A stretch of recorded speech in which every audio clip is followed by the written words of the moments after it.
Elsevier, we're doing the third edition of Arthritis in Black and White. It's a classic text, but hasn't been revised in 12 years, and so it's time. Oh, wow. Excellent. How long have you been working on that?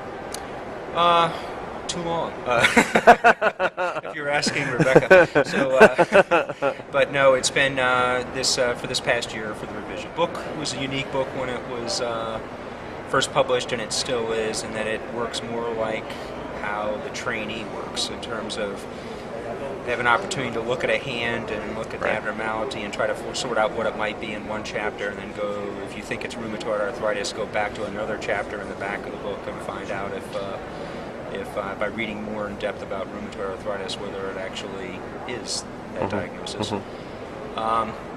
So revising it, it's a beautifully written text. It met a lot of important needs, but there's been advances in radiology in terms of use of CT and ultrasound and MRI. And we wanted to keep the flavor of emphasis of plain film radiography, and we incorporated a lot more advanced imaging to help the reader understand why the images look like the way they do on plain film. How does that work? Well, it's very positive. Just sort of joking about Rebecca. That she's been very, very positive, and it's been a very upbeat experience. Yes, Dr. Brower brought me in on the book soon after I finished my fellowship training, and that was her way of mentoring somebody and bringing them into the field, and likewise Dr. Brower allowed me to bring in one of my former residents and is currently a colleague, and Stephanie Bernard, into the project, and so Stephanie has been a key component of putting this third edition together. Yeah, I think that the biggest thing right now is trying to find a place for books in education, because of the generation that's coming up is very much online, and but there's still a need for books, and they still like to use books.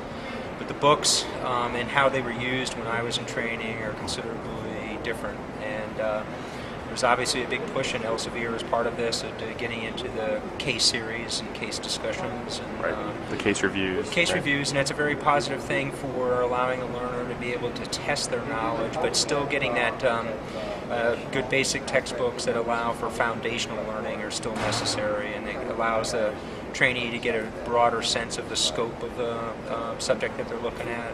One of the downsides of online learning is that if you type in osteosarcoma, then you're going to get osteosarcoma and nothing around it, and so there are some disadvantages to relying just on online sources. Sure, absolutely. So once you complete this, are there further books in your future? Oh, I don't know. Yeah, no, that's an interesting question. There might be, but it is a tremendous amount of work. It's rewarding, but it is a tremendous amount of work, and then you have to fit that in with what your other life goals are, and try to maximize whatever time you have. So I'm getting older, and I've got only actually relatively. It's amazing how fast it goes, and I have a relatively small amount of time left to be reasonably productive, and so I have to sort of manage that well to make sure whatever reasonable time I've got left in the industry is going to be put to a good use. Rebecca's going to see this. She's going to be all over you now. As she should be. That was very, very, very positive. She let me put it this way, she'll appreciate this, she made sure I was on task. That's right. All right, very good. That's all we need. There you go.